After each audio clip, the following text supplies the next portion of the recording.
السلام علیکم ورحمۃ اللہ تعالی وبرکاتہ۔ نمبر 1، اسلامی تاریخ۔ 8 رجب المرجب۔ حضرت عثمان غنی رضی اللہ تعالی عنہ کے کارنامے اور شہادت۔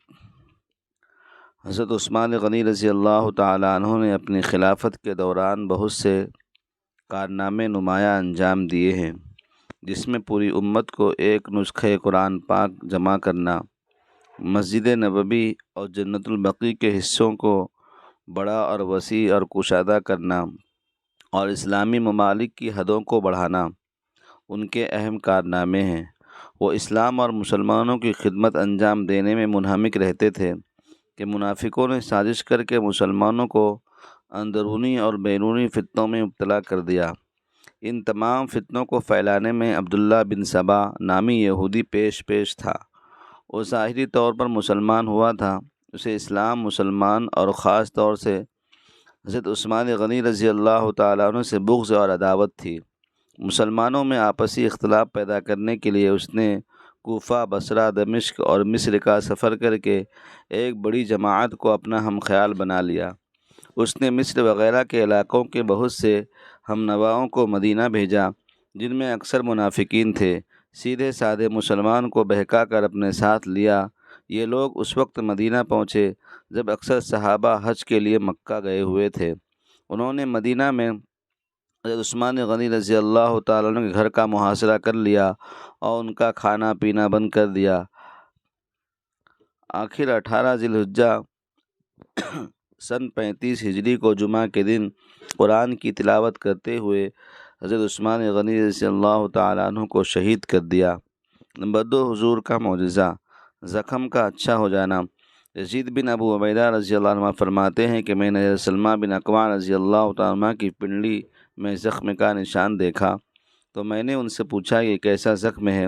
انہوں نے فرمایا یہ چوٹ میرے خیبر کے دن لگے تھے اور وہ زخم بھی ایسا ہی تھا۔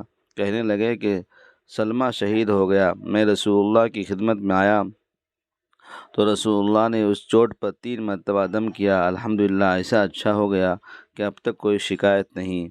نمبر 3، ایک فرض کے بارے میں، گروی رکھی ہوئی چیز سے فائدہ نہ اٹھانا۔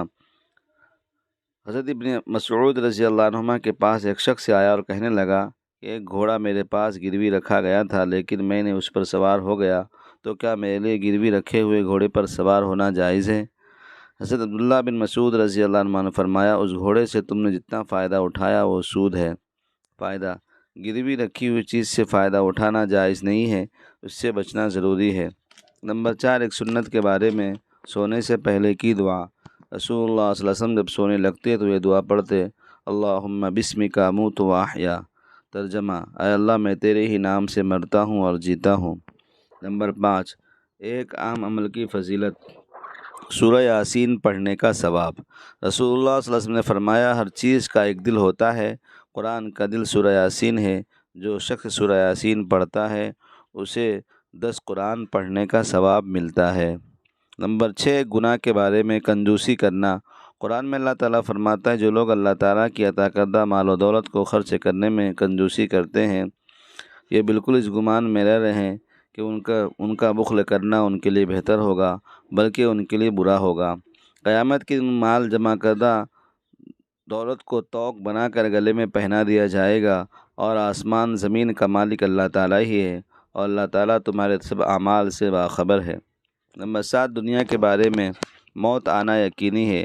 قرآن میں اللہ تعالیٰ فرماتا ہے تم جہاں کہیں بھی ہوگے تم کو ہر حالت میں موت آ کر پکڑے گی، چاہے تم مضبوط قلعوں میں محفوظ ہو۔ نمبر 8، آخرت کے بارے میں، جنت کا درخت۔ رسول اللہ نے فرمایا جنت میں کوئی درخت ایسا نہیں جس کا تنا سونے کا نہ ہو۔